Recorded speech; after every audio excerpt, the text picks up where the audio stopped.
Volume 2, Lesson 15, Reading Practice number 3.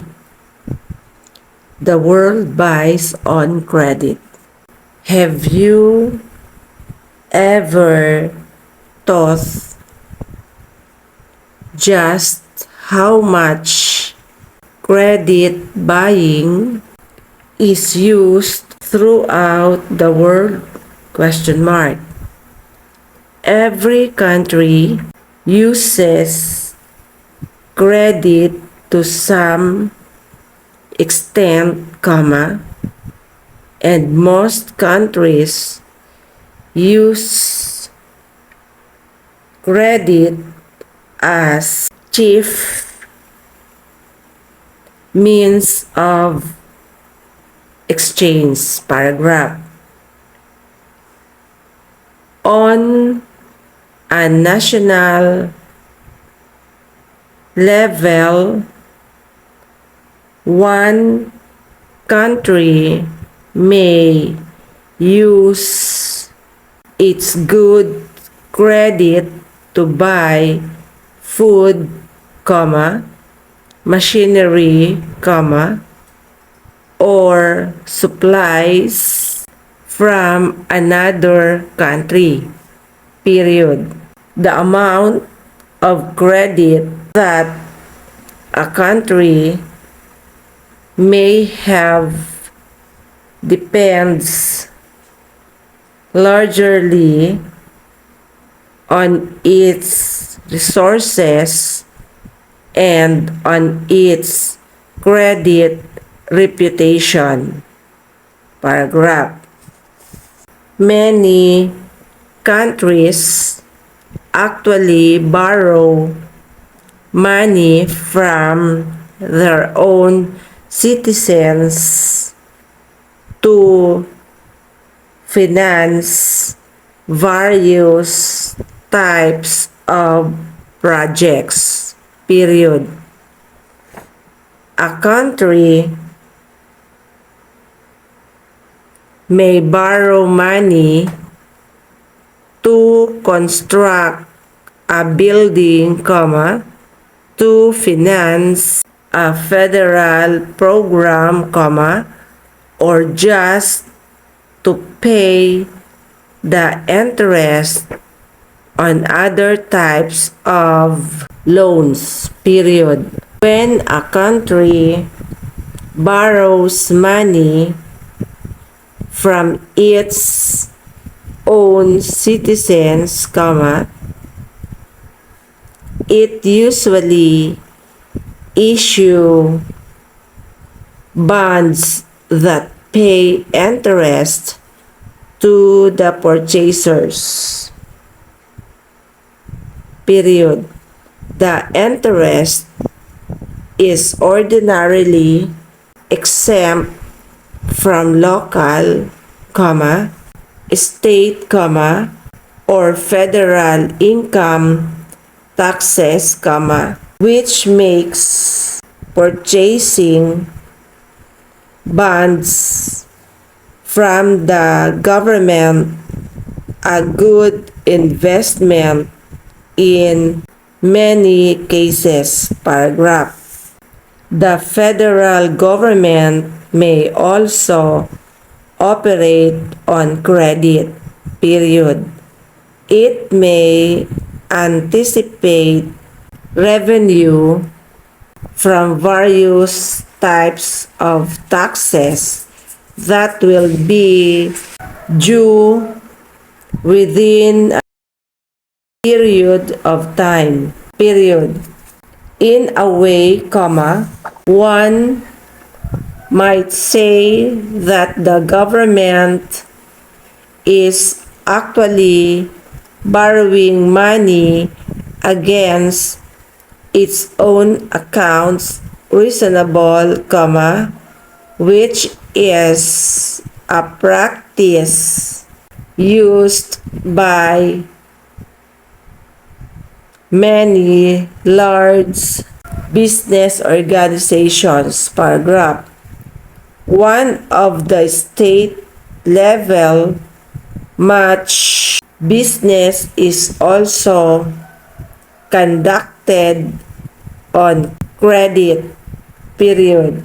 States borrow money from their citizens by issuing bonds, semicolon. However, a state may also borrow money from the residents of another state by offering its bonds for sale on a national level, period. The interest rate that a state must pay to those who buy bonds depends on the credit rating of the state itself, period. If a state is in good financial condition and has a reputation for good fiscal management, the interest rate will probably be low, period. If the state is not in good financial condition and, therefore, has a poor credit rating, it will probably have to pay a high rate in order to attract buyers for its bonds, paragraph. Many states also have various other sources of revenue, period. These include income taxes, sales taxes, and property taxes, period. From these sources, the states finance everything from to sanitation, period. Many projects are financed on the anticipated revenues from as yet uncollected taxes, period. Obviously, states use credit extensively, paragraph. Cities also use credit in much the same manner that states do, period. In most cases, however, its own a much smaller scale, period. While a state may wish to finance construction of a large highway system, a city may wish to build a new municipal building or a new school, period. The amount of money involved is much lower, of course, paragraph. The most varied use of credit, however, is on the personal level, period. People borrow money for almost every imaginable purpose and from a wide variety of resources. Period. The first thing that comes to mind when one thinks of buying on credit is the financing on a home. Period.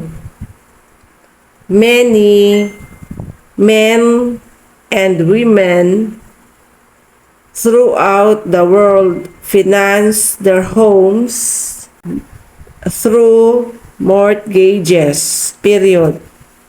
A mortgage is simply a legal obligation to repay a lending institution the principal borrowed plus a set rate of interest. Period.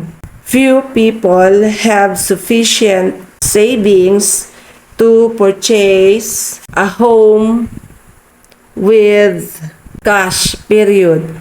Therefore, borrowing money to buy a home is a very common practice. Paragraph. Many people also borrow money to finance automobiles, television sets, and various home appliances. Period. It has also become a common practice for people to borrow money to finance the cost of education. Period. In some cases, lending institutions give special terms to who want to borrow money to attend a college, a technical school, or some other type of educational institution. Paragraph. Credit may offered by banks and other institutions that lend money directly to the public. Period. Credit may offered by department stores and other business establishments that finance the purchase of items for each individual buyer. Period. Credit may also be extended on a continuous basis by stores that offer revolving charge accounts. Period. Credit represents a great